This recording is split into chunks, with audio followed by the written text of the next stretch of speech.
فرزند زہرا یہ حالات برے ہیں۔ کاشانۂ بصیرت ویب سائٹ، واٹس ایپ اور یوٹیوب چینل پر مشتمل ایک ایسا مکمل پلیٹ فارم جس پر محروم بصارت کے لیے بالخصوص اور تمام افراد کے لیے بالعموم سینکڑوں کی تعداد میں مستند اسلامی کتب دستیاب ہیں۔ لہذا گزارش ہے کہ آپ اپنی ذمہ داری نبھاتے ہوئے کاشانۂ بصیرت کی ویب سائٹ کو وزٹ، واٹس ایپ چینل کو فالو اور یوٹیوب چینل کو سبسکرائب کرنے کے ساتھ ساتھ بیل آئیکن کو پریس کیجئے تاکہ آپ علم کے حصول کے ساتھ ساتھ مذہب اہل بیت کی اشاعت میں بھی اہم کردار ادا کرتے رہیں۔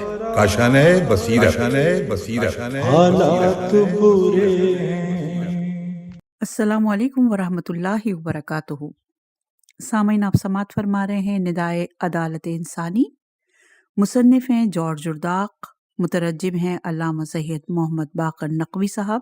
آج ہم آپ کے سامنے اس کی چھٹی ریکارڈنگ پیش کر رہے ہیں۔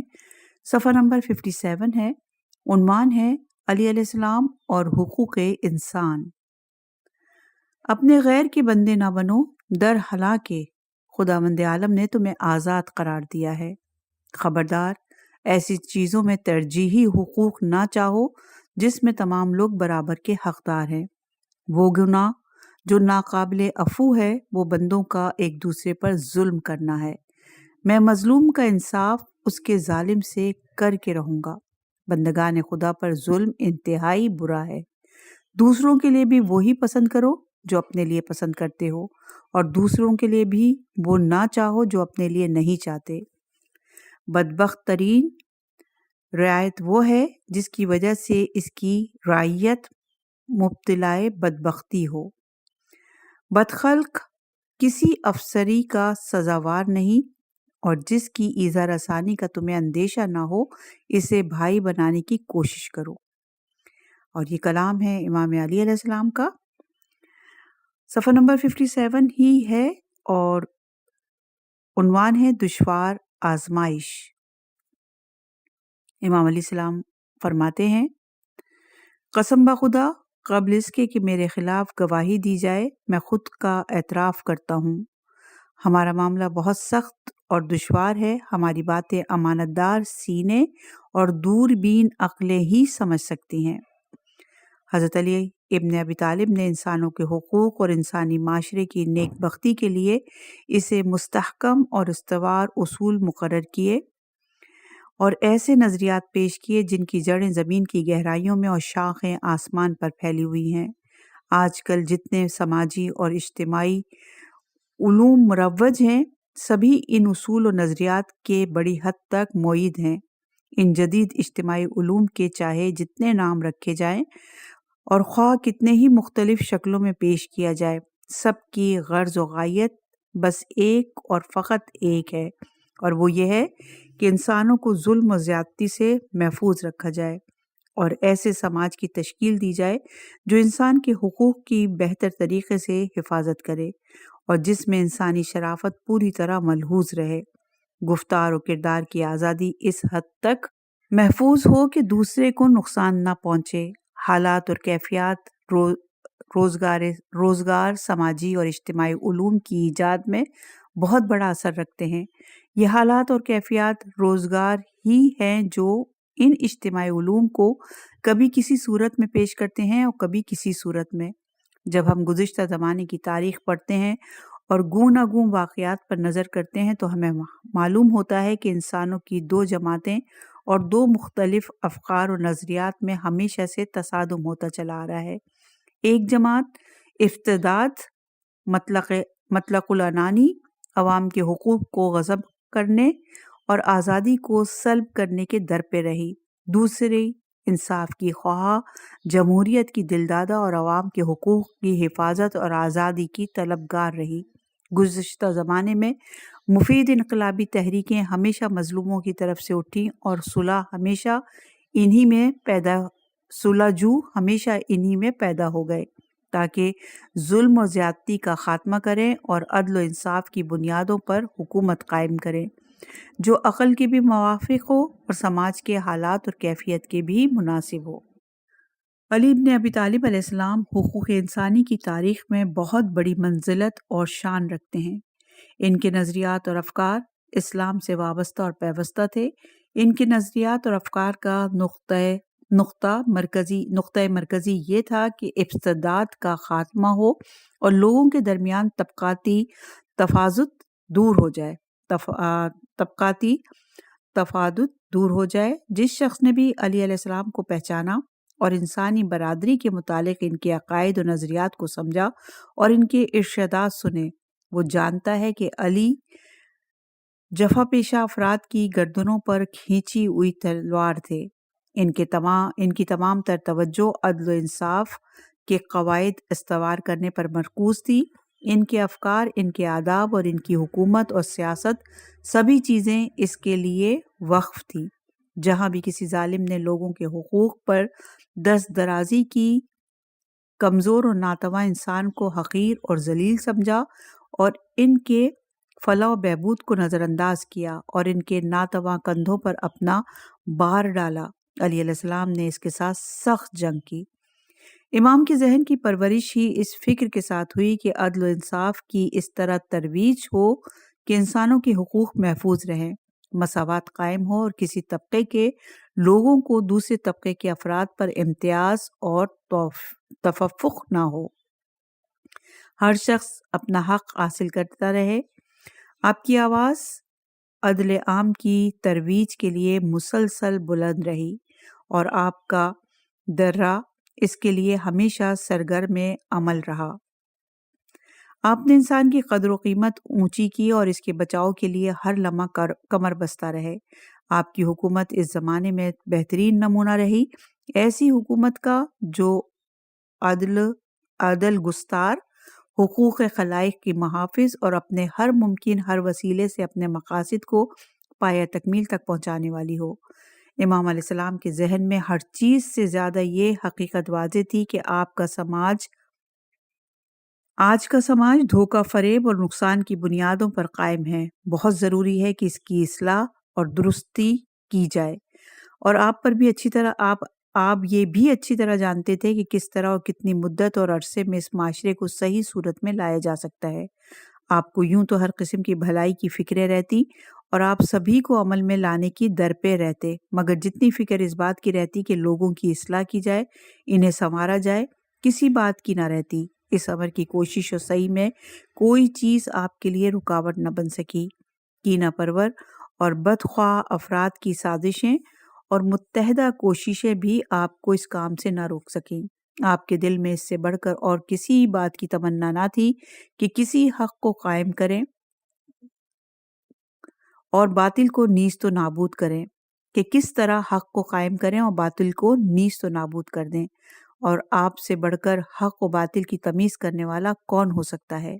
علی علیہ السلام نے ٹھیک اندازہ کیا اور اپنے اندازے کے مطابق بے خوف و خطرہ کام کرنے پر آمادہ ہو گئے۔ رفع عامہ کے کسی کام میں انہیں تردد لاحق نہ ہوا۔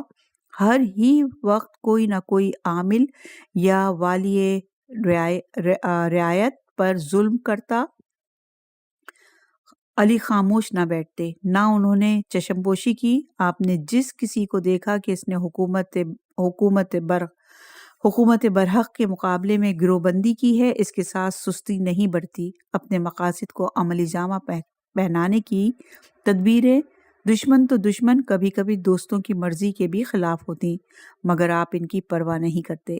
یہ سب کچھ اس لیے تھا کہ بہتر زندگی بسر کرنے کا حق ہر انسان کے لیے برقرار رہے، لوگ دو قسموں میں منقسم نہ ہوں، ایک انتہائی شاد کام اور مسرور اور دوسرا انتہائی ملول اور دل گرفتہ۔ علی علیہ السلام کی خردبین عقل نے یہ بات اچھی طرح سمجھ لی تھی کہ لوگوں کو دو طبقوں میں تقسیم کرنا اور ایک طبقے کو دوسرے طبقے پر ترجیح دینا انتہائی قبیح اور اس کا انجام بے حد برا ہوگا۔ اس سے عقلیں معطل ہو جائیں گی، نفوس میں خباثت پیدا ہو جائے گی، فیصلوں میں اور معاملات میں ظلم اور زبردستی اور فسق و فجور عام ہوگا، پھر تمام برائیاں اور ہر قسم کے فساد پھوٹ پڑیں گے، جس کا نتیجہ یہ ہوگا کہ زندگی کی کوئی امنگ باقی نہ رہے گی۔ باقی نہ رہے گی اور لوگ باہم بدبین اور بدخواہ ہو جائیں گے اور ایک دوسرے کا دشمن ہوں گے اور باہمی عداوت کی انتہا نہ رہے گی، اور انجام کار یہ ہوگا کہ معاشرہ تباہ اور سماج ویران ہو جائے گا۔ جب تک انسانی سوسائٹی میں اس طرح کے دو طبقے ہوں گے، ان کے درمیان تصادم ناگزیر ہے۔ بے شمار جانیں اس تصادم کی بھینٹ چڑھ جائیں گی۔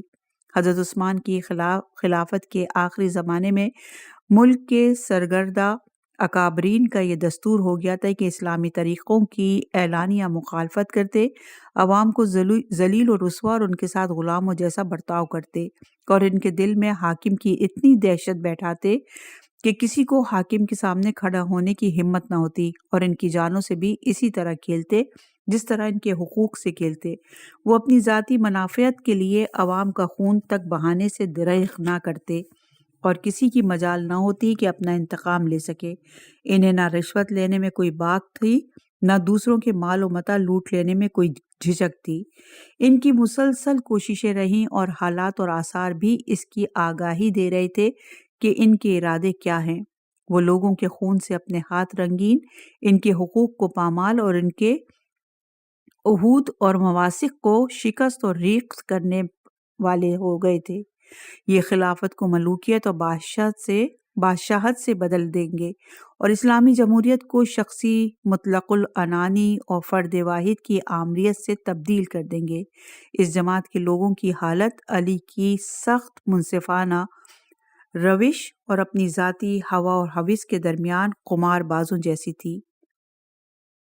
ایک طرف علی علیہ السلام پوری مستعدی اور تمام توانائیوں سمیت عدل و انصاف رائج کرنے پر کمر بستہ تھے، تو دوسری طرف ان لوگوں کی اپنی تمنائیں تھی کہ حکومت اور ریاست ہمارے ہاتھ میں ہو اور دنیا بھر کے مال و دولت کے ہم مالک ہو جائیں۔ ان دونوں کیفیتوں کے درمیان اور جو جواریوں جیسی چال چلتے رہے، اس امید پہ کہ کب پانسا اپنے ہاتھ لگے اور ہم ایسا انقلاب پیدا کریں گے کہ سارے منافع ہم ہی میں مسخر ہو کر رہ جائیں۔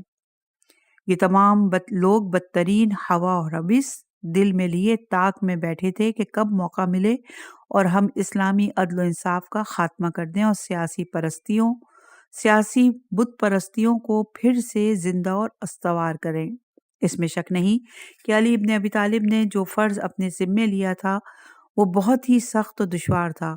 گوناگون اسباب و علل اور پیچیدہ حالات نے علی علیہ السلام کو اتنی مشکلوں میں ڈال دیا تھا کہ جن سے عہدہ برا ہونا آسان بات نہ تھی۔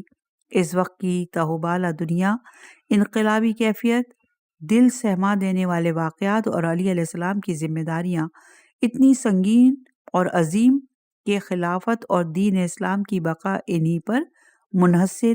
ان گتھیوں کو سلجھا کر اور ان مشکلات سے نمٹ کر علی علیہ السلام نے وہ کارنامہ انجام دیا کہ عالم پر آپ کی خوبیاں خویدہ ہو کر رہ گئیں اور دنیا کو معلوم ہوا کہ عامہ کے حقوق کس قدر آپ کو اس کا پاس اور لحاظ تھا، ذاتی اور اجتماعی فضائل کی ترویج میں کس قدر عزم راسخ رکھتے تھے اور اپنے پیش نظر مقاصد کو کتنے صبر و تحمل اور ضبط و طاقت سے پایہ تکمیل تک پہنچانے والے انسان تھے۔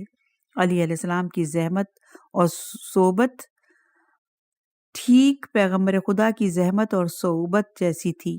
جبکہ حضرت صلی اللہ علیہ وآلہ وسلم نے اعلان رسالت فرمایا اور قریش والے آپ کی مخالفت پر کمر بستہ ہو گئے تھے۔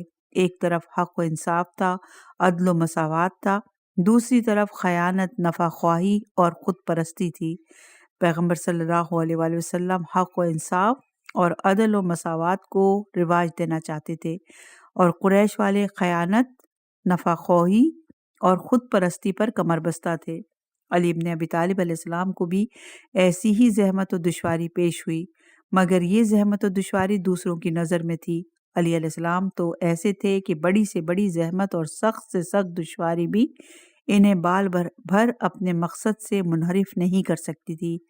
علی علیہ السلام کو خداوند عالم نے جیسی قوت تحمل اور طاقت برداشت دی تھی، اگر کسی دوسرے کو نصیب ہو جائے تو اس کے لیے بھی ہر دشواری آسان ہے۔ علی علیہ السلام کے لیے اگر کوئی چیز ناقابل برداشت تھی تو بس ایک بات، اور وہ یہ کہ گوشہ نشین ہو کر بیٹھ رہیں، عدل و انصاف کو رائج نہ کریں، آزادی کی روح کو کچل ڈالیں اور فضائل کی تخم ریزی سے باز رہیں۔ حضرت محمد مصطفیٰ صلی اللہ علیہ وآلہ وسلم نے ابو سفیان اور ابو لہب، حمالۃ الحطب، ہند، جگر خورا اور تاجران قریش کے کانوں میں وہ صدا پھونکی جس سے ان کی بنیادیں منہدم ہو گئیں، در و دیوار شکست اور ریخت ہو گئے اور چھتیں زمین پر آ رہی، لیکن یہی آواز مسلمان اور غریب اور بے بس افراد کے لیے نوید جاں فضا اور پیام مسرت تھی۔ آپ نے فرمایا، چچا جان، خدا کی قسم، اگر یہ لوگ میرے دائیں ہاتھ میں سورج اور بائیں ہاتھ میں چاند بھی لا کر رکھ دیں اس شرط پر کہ میں دعوت اسلام سے باز رہوں تو میں ہرگز باز نہ رہوں گا، یہاں تک کہ خداوند عالم اس دین کو غالب کر کے رہے یا میں اپنی جان دے دوں۔ ایک دن معززین قریش نے پیغمبر سے کہا کہ اگر تم یہ نیا دین مال و دولت کی غرض سے لائے ہو تو ہم تمہارے لیے اتنی دولت اکٹھا کر دیں گے کہ تم ہم سب سے زیادہ مالدار ہو جاؤ، اگر فضیلت و شرف کے لیے لائے ہو تو ہم تمہیں اپنا سردار بنا لیتے ہیں، اگر تم بادشاہت چاہتے ہو تو ہم تمہیں بادشاہ تسلیم کیے لیتے ہیں۔ آپ نے جواب میں فرمایا، دعوت اسلام سے میری غرض نہ تو مال و دولت ہے، نہ شرف و بزرگی، نہ اس لیے کہ میں تمہارا بادشاہ بن بیٹھوں، بلکہ اس وجہ سے ہے کہ خداوند عالم نے مجھے تمہاری طرف رسول بنا کر بھیجا ہے، مجھ پر کتاب نازل کی اور مجھے حکم دیا ہے کہ میں تمہیں عذاب خدا سے ڈراؤں اور جنت کی بشارت دوں۔ میں نے خدا کے پیام تم تک پہنچا دیے، اگر تم قبول کرو گے تو دنیا اور آخرت میں نصیبہ در ہوگے، اور اگر ٹھکرا دو گے تو میں صبر کروں گا یہاں تک کہ خدا میرے اور تمہارے درمیان اپنا فیصلہ صادر فرمائے۔ علی علیہ السلام نے کیا کیا؟ ان کا طرز عمل انہیں ان تاجروں کے ساتھ جو جاہ و مناسب خریدتے اور فروخت کرتے رہتے، اور اس فوج و لشکر کے ساتھ جو اندھے بن کر دوسروں کے فائدے کے لیے اپنی جان ہلاکت میں ڈالتے تھے، اور ان لوگوں کے ساتھ جنہوں نے اپنے دین اور عقیدے کو باطل کے ہاتھ فروخت کر ڈالا تھا، کیسا رہا؟ علی علیہ السلام نے ان کے کانوں میں وہ صدا پھونکی جس سے ان کے گھروں کی بنیادیں منہدم ہو گئیں، در و دیوار ٹوٹے اور چھتیں شکست اور ریخت ہو گئیں، اور نیکوکار سوال انسانوں کے لیے یہی آواز نوید مسرت اور پیام راحت بنی۔ آپ نے فرمایا، تمہارے زیر دست زبردست ہیں اور زبردست زیر دست ہیں، جب تک ستارے گردش میں ہیں میں کبھی انصاف کے خلاف حکم نہ کروں گا، خدا کی قسم میں مظلوموں کا ظالم سے ضرور انصاف کروں گا اور ظالم کی ناک میں نکیل ڈال کر حق کی طرف کھینچ لاؤں گا، چاہے اسے کتنا ہی ناگوار گزرے۔ خدا کی قسم، قبل اس کے کہ میرے خلاف گواہی دی جائے خود حق کا اعتراف کر لیتا ہوں، مجھے اس کی کوئی پرواہ نہیں کہ میں خود اپنے پیروں سے موت کی طرف جا رہا ہوں یا موت میری طرف آ رہی ہے۔ ایک دن کچھ معززین نے علی سے کہا کہ ہم قوم کے معززین ہیں۔ آپ نے فرمایا، ذلیل میرے نزدیک عزت والا ہے یہاں تک کہ میں اس کا حق وصول کروں، اور عزت والا میرے نزدیک ضعیف ہے یہاں تک کہ میں اس سے حق وصول کر لوں۔ علی نے اپنی زبان سے نکلی ہوئی باتوں کو اس حد تک عملی جامہ پہنایا اور ان کا معاملہ لوگوں کے ساتھ کہاں تک پہنچا۔ صفحہ نمبر ہے 63 اور نیا باب شروع ہو رہا ہے۔ عنوان ہے یہاں سے۔ قریب ہے کہ ناداری کفر سے بدل جائے۔ فرمان ہے محمد مصطفیٰ صلی اللہ علیہ وآلہ وسلم کا۔ خداوند عالم نے اپنے بندوں کو فقر اور ناداری سے بڑھ کر کوئی سخت سزا نہ دی ہوگی۔ یہ فرمان ہے علی ابن ابی طالب کا۔ ابو ذر کہتے ہیں کہ مجھے حیرت ہے اس شخص پر جس کے گھر کھانے کو نہ ہو، وہ کیوں نہیں تلوار لے کر لوگوں پر پل پڑتا۔ علی علیہ السلام نے کائنات پر گہری نظر ڈالی، ہر گوشے پر نگاہ کی، کسی گوشے کو نہیں چھوڑا۔ نظر کرتے وقت ان کی نگاہ لوگوں کے ذاتی حقوق پر بھی رہی اور اجتماعی حقوق پر بھی، کسی چیز سے وہ غافل نہ رہے۔ انہوں نے لوگوں کو عالم کی خوبصورتی اور عجائب خلقت کی طرف متوجہ کیا، ساتھ ہی ساتھ افراد اور جماعت دونوں کو ان کے حقوق سے واقف بنایا تاکہ بزرگ ترین سعادت اور خوشبختی انہیں ہاتھ لگے۔ انہوں نے فرد واحد کے حقوق بھی بیان کیے اور جماعت کے حقوق بھی۔ اس طرح کے افراد کو چاہیے کہ ایک دوسرے کا ہاتھ بٹا کر، ایک دوسرے کی مدد کر کے معاشرے اور سماج کی بقا اور اس کی سعادت کے لیے کوشاں ہوں، تاکہ اس کا فائدہ خود انہی افراد کو حاصل ہو۔ انسان خود 3 چیزوں سے مرکب ہے: نفس، بدن، عاطفہ۔ بدن کا بھی حق ہے اور ضروری ہے کہ اس کے حق کا بھی پاس و لحاظ کیا جائے، کیونکہ وہ انسان کا جزء مادی ہے۔ علی علیہ السلام نے جن کی کوششیں تہذیب نفس اور اخلاق فاضلہ کے حصول پر مرکوز رہتی، اس کی بھی کوشش کی کہ معاشرے کی بنیاد عقل و انصاف پر رکھیں اور انسانوں کی مادی اور دنیاوی زندگی کے لیے عادلانہ قوانین مقرر کریں۔ ان کا مقصد یہ بھی تھا کہ تطہیر قلب اور پسندیدہ سیرت کی تحصیل کی طرف لوگوں کی رہنمائی کریں اور ان کی فکر اور وجدان کی اس طرح پرورش کریں اور اپنی تربیت سے ایسا بنا دیں کہ خود ہی وہ لوگ ناپسندیدہ اخلاق کو اپنے سے دور کر کے اپنے آپ کو صفات حسنہ سے آراستہ کر لیں۔ لیکن پسندیدہ سیرت کی تحصیل اس وقت تک ممکن نہیں جب تک کہ تن کو کپڑا اور پیٹ کو روٹی میسر نہ ہو، اور جب تک عدل و انصاف نہ ہو وسائل معاش کا عامہ خلائق کے ہاتھ لگنا محال ہے۔ لہٰذا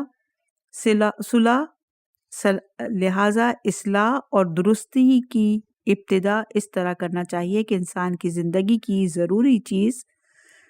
ضروری چیزیں پہلے فراہم ہوں، یعنی روٹی کپڑے کی طرف سے پہلے اطمینان ہو جائے۔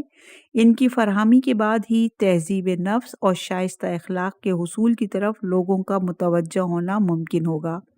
علی علیہ السلام کا مطمع نظر خلافت کے پہلے سبھی یہی تھا اور خلافت کے بعد بھی یہی تھا۔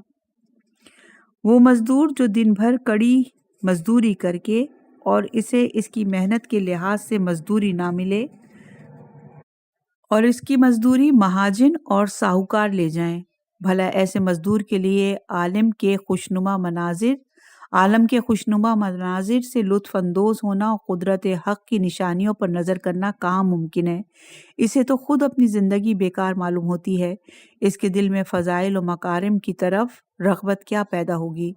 مجبور و بے بس اور ستم دیدہ افراد جو حکام کے تازیانوں کے نیچے رہ کر اپنے جینے کو فضول سمجھتے ہیں، جو خود اپنی غذا اپنے حاکموں کے حوالے کر کے بھوکے رہتے ہیں، وہ حاکم جو ان غریبوں کی خدمت اور آسائش کے لیے ہوتا ہے مگر وہ ان غربا کے مال کو لوٹ لیتا اور ان کی جانوں کا مالک ہوتا ہے، جو چاہے برتاؤ کرے، ایسے مجبور و ستم رسیدہ افراد کیا سمجھ سکتے ہیں کہ تہذیب نفس کے کیا معنی ہیں؟ وہ غریب وفادار افراد جو 1 درہم تک پاس نہیں رکھتے مگر خراج وصول کرنے والا ہے عیاش اور فضول خرچ، حاکموں کے خزانے کو بھرنے کے لیے ان کی مشقیں کس کر ان کا مال و اسباب ضبط کر لیتا ہے، حالانکہ ان غریبوں کے پاس ایک روٹی بھی بھوک مٹانے کو نہیں ہوتی، نہ انہیں اپنی جان و مال کی طرف سے اطمینان نصیب ہوتا ہے، اور اگر حاکم کی مرضی کے خلاف ایک لفظ بھی زبان سے نکالیں تو جان سے ہاتھ دھوئیں۔ ایسے غریبوں کو کہاں اس بات کا موقع ملے کہ وہ عالم وجود کے اسرار اور باریکیوں پر غور و فکر کریں اور اپنی سیرت سنوارنے کے لیے کوشاں ہوں۔ وہ شخص جسے تہی دست نے ہر اچھائی سے دور کر دیا ہو، ناداری نے اس کے دل کا سکون خاک میں ملا دیا ہو، جسے کسی چیز سے دل بستگی باقی نہ رہی ہو، ستمگروں نے جس کے ہاتھ پیر باندھ دیے ہوں اور رہائی کی کوئی راہ اس سے نصیب نہ ہو، ایسے شخص کے لیے ممکن ہی کہ نہیں کہ وہ راست گفتار اور پاک دل ہو، فضائل سے آراستہ اور رشک اور حسد اور بغض سے پاکیزہ ہو، اور قوانین خیر و تقوی سے منحرف نہ ہو۔ وہ شخص جس کے دل میں بھوک نے آگ بھڑکا رکھی ہو اور یہ آگ اس کے جسم کا ایک ایک قطرہ خون جلاتی اور اس کے دل کی ایمانی حرارت ختم کرتی جا رہی ہو، جو آگ اس کی محبت کو گہری عداوت اور شدید کینہ سے بدل دے اور اس کی دل جمعی اور سکون خاطر کو طرح طرح کی بدگمانیوں اور نت نئے اندیشوں سے تبدیل کر دے۔ ایسا شخص کب اس قابل رہتا ہے کہ وہ زندگی کی خوشحالی اور دلکشی سے لطف اندوز ہو اور اس کے دل میں لوگوں کی عدالت کا اعتقاد باقی رہے، اور وہ اپنے بھائیوں کا نیک خواہ ہو اور اپنے خویش اور اقراب کے ساتھ محبت سے پیش آئے۔ احساس کمتری اور چاکری کی بھاری زنجیروں نے جس شخص کے ہاتھ پیر باندھ رکھے ہوں، جو شخص اپنی ذات کو بے مصرف و فضول سمجھتا ہو اور بے چارگی کے احساس میں جس کے دل میں کوئی ولولہ ہی باقی نہ رکھا ہو، ایسا شخص کیسے کسی کے ساتھ محبت کر سکتا ہے؟ وہ شخص جو روٹی کے لیے محتاج ہو، اس کے لیے ممکن ہی نہیں کہ وہ خیر و تقوی سے مستفیض ہو، کیونکہ روٹی ہر طریقے کے لیے سب سے پہلے سہارا ہے سلامتی کا۔ یہی روٹی سکون دل کا باعث ہے، اور یہی روٹی انسان کو احساس اور فکر پر آمادہ اور آداب اور اخلاق اور دوسروں کے ساتھ شرافت سے پیش آنے کی پابند بناتی ہے۔ حاجت براری اور ناداری سے نجات ہی وہ زینہ ہے جو انسان کو پستی اور بدبختی سے نکال کر بام سعادت تک پہنچاتا ہے۔ ناداری اور تہی دستی انسان کے جذبات کو سلا دیتی ہے۔ نادار افراد اپنے ہی شہر میں اپنے آپ کو اجنبی سمجھتے ہیں۔ انہیں محسوس ہوتا ہے کہ یہ زمین ہماری زمین نہیں، یہ شہر ہمارا شہر نہیں، نہ ہمارے عزیز ہمارے عزیز ہیں، نہ ہم کسی مفید کام کے لائق ہیں۔ چونکہ نادار افراد، نادار اور محتاج انسانوں کے نزدیک عمل نیک، سیرت پسندیدہ اور صفات حسنہ ان کی ذات کے لائق نہیں، اس لیے ناداری سے محفوظ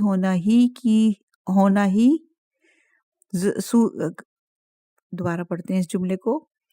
اس لیے ناداری سے محفوظ ہونے ہی کی صورت میں ایسے افراد کے لیے یہ بات ممکن ہے کہ وہ اپنے کو بھی کوئی چیز سمجھے اور اپنی اہمیت کے قائل ہوں۔ اسی ناداری سے محفوظ ہونے کے بعد پستی اور بیکار محض ہونے کا احساس ان کے دماغوں سے نکل سکتا ہے، اور اس بات کا یقین کر سکتے ہیں کہ ہم بھی نیکوکار اور صاحب صفات پسندیدہ ہو سکتے ہیں۔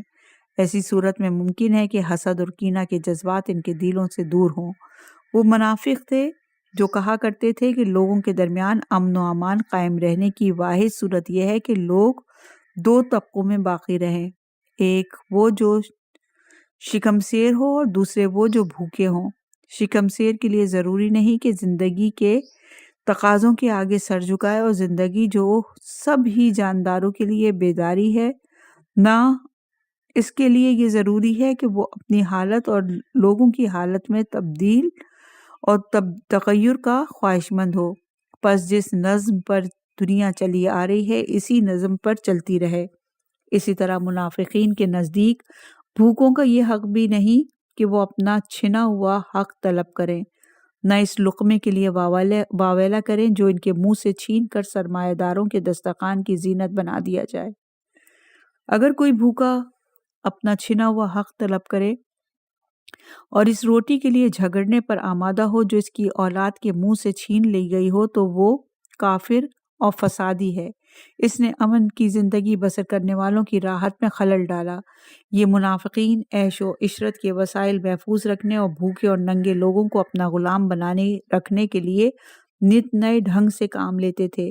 ہر زمانے میں ان منافقین نے طرح طرح کے ہتھ کنڈے استعمال کیے۔ زمانہ بعید میں بھی اور زمانہ قریب میں بھی سب سے زیادہ نمایاں ہتھ کنڈا ان کا دینی احکام کی غلط تعبیر اور تفسیر تھا۔ یہ چیز صرف مسلمانوں ہی سے محفوظ نہیں، اس میں ہر قوم اور مذہب کے منافقین برابر کی شریک ہیں، بدھ مذہب کے بھی، یہودی مذہب کے بھی اور نصرانی بھی، مسلمان بھی۔ سب سے آسان حربہ جس نے ان منافقین نے پورا فائدہ اٹھایا، ان کا یہ دعویٰ تھا کہ ہمارے پیغمبروں نے زہد و پرہیزگاری کی دعوت دی ہے۔ سب سے آسان حربہ جس سے ان منافقین نے پورا فائدہ اٹھایا، ان کا یہ دعویٰ تھا کہ ہمارے پیغمبروں نے زہد اور پرہیزگاری کی دعوت دی۔ لذائذ و نعمات دنیاوی سے بے پرواہی برتنے پر زور دیا ہے، فقر و فاقہ کو بہتر سمجھا اور جد و جہد کے بجائے ہاتھ پر ہاتھ دھرے بیٹھے رہنے اور قناعت کی زندگی گزارنے کی ترغیب دی ہے۔ منافقین اس کا بہت زور و شور سے چرچا کرتے اور عوام الناس کو ترغیب دلاتے ہیں، صرف اس لیے کہ تاکہ دوسرے محروم رہیں اور ہمارے گھر زر و جواہر اور مال و اسباب سے بھر جائیں اور ہم خوب داد اور عیش و عشرت دیں۔ ان جھوٹے دعووں اور غلط پروپیگنڈوں کے مقابلے میں ضروری ہے کہ ہم حق کو واضح کریں، تبھی وہ بنیاد اور اساس معلوم ہو سکتی ہے جس پر علی علیہ السلام کی سیاست قائم تھی اور جس کی بنیادوں پر آپ نے اپنے دستور کی عمارت کھڑی کی۔ یہ صحیح ہے کہ مہاتما گوتم بدھ نے بڑے قناعت پسند اور زاہد بزرگ تھے۔ انہیں عیش و آرام سے کوئی دلچسپی نہ تھی، نہ لذائذ و نعمات دنیاوی کی کوئی رغبت۔ وہ مختصر سے مختصر آب و طعام اور لباس و ضروریات زندگی پر اکتفا کرتے تھے۔ یہ بھی صحیح ہے کہ کنفیوشس چین کے حکیم و فلسفی اور پیغمبر ذاتی طور پر زہد کو بہت محبوب رکھتے تھے اور دنیاوی عیش و آرام کے اسباب سے اپنے لیے اتنا ہی کافی سمجھتے تھے کہ جس کے لیے کئی گنا اسباب خود ان کے چاہنے والے اور ان کی رسالت کے معتقد اپنے لیے کافی نہیں سمجھتے۔ یہ بھی صحیح ہے کہ سقراط جاڑے اور گرمی دونوں میں ایک ہی لباس پہنتے۔ کنکر پتھر کی سختی ننگے پیر رہنے سے انہیں نہیں روکتی، نہ سردی اور گرمی کی شدت انہیں مجبور کرتی تھی کہ اپنے برہنہ سر اور سینے کو لباس سے ڈھانکے اور اپنی زندگی میں ایک دن بھی آرام اور چین پر مائل نہ ہوئے، نہ آرام اور نشست کے طالب ہوئے۔ بسا اوقات ایسا بھی ہوا کہ کئی دن بھوک و پیاس میں کاٹ دیے۔ یہ بھی صحیح ہے کہ عیسیٰ ابن مریم جیسا کہ حضرت علی علیہ السلام نے ان کی تصویر کشی کی ہے کہ تکیے کے طور پر اینٹ استعمال کرتے، موٹا کھدر کپڑا پہنتے، نامرغوب غذائیں نوش کرتے۔ ان کی نان روش گر سکنی تھی، ان کا چراغ چاند کی روشنی تھی، جاڑے کے دنوں میں ان کے لیے سایہ آفتاب کی دھوپ تھی، ان کا پھل اور ان کی خوشبو صحرا کا سبزہ تھا۔ بیوی کوئی تھی ہی نہیں جو انہیں اپنی زلفوں کا اسیر بنائے، نہ کوئی فرزند تھا جس کے لیے وہ مخزون ہو، نہ کوئی مال تھا جس پر ان کی توجہ مرکوز ہو، نہ کوئی طمع تھی جو انہیں ذلیل کرے، اور ان کی سواری ان کے دونوں پیر تھے اور ان کا نوکر ان کے دونوں ہاتھ تھے۔ یہ بھی صحیح ہے کہ حضرت محمد مصطفیٰ صلی اللہ علیہ وآلہ وسلم کے پیروں سے دنیا نکال کر ان کے غیروں کے قدموں تلے بچھا دی گئی تھی۔ لذائذ دنیاوی ان سے روک دیے گئے تھے اور دنیاوی زیب اور زینت کے سامان ان پر حرام تھے۔ وہ انتہائی زاہد اور دنیا سے بے نیاز انسان تھے، کبھی پیٹ بھر کر کھانا نہیں کھاتے اور تھوڑی بہت جو کھاتے بھی تو موٹا جھوٹا، اور دنیا سے ایسے گئے جیسا کہ ابو ذر کا بیان ہے کہ حضرت نے ایک دن میں 2 قسم کے کھانوں سے کبھی اپنا پیٹ نہیں بھرا۔ جب آپ کھجوروں سے پیٹ بھر لیتے تو پھر روٹی نہیں کھاتے۔ اکثر ایسا بھی ہوتا کہ کئی مہینے آپ کے گھر روٹی پکنے کے لیے چولہا نہیں چلتا۔ یہ بھی صحیح ہے کہ خود حضرت علی علیہ السلام دنیاوی ساز و سامان سے صرف 2 چادریں اپنے لیے کافی سمجھتے تھے، اور طعام اور غذا سے صرف 2 روٹیاں، اور مکان کا ایسا جو فقیروں سے مخصوص ہے۔ آپ کے زہد اور قناعت کے واقعات بے شمار ہیں اور اتنے مشہور ہیں کہ جن کا ثبوت پیش کرنے کی ضرورت نہیں۔ یہ بھی صحیح ہے کہ آپ کے رفیق ابو ذر غفاری جو کہ روکھی سوکھی روٹیوں پر قناعت کرنے والے انسان تھے، وہ خود بھی یہی جو کی سوکھی روٹی کھاتے اور ان کے بال بچے بھی، وہ بھی اسی پر راضی اور خوش رہتے اور پوری طرح مطمئن۔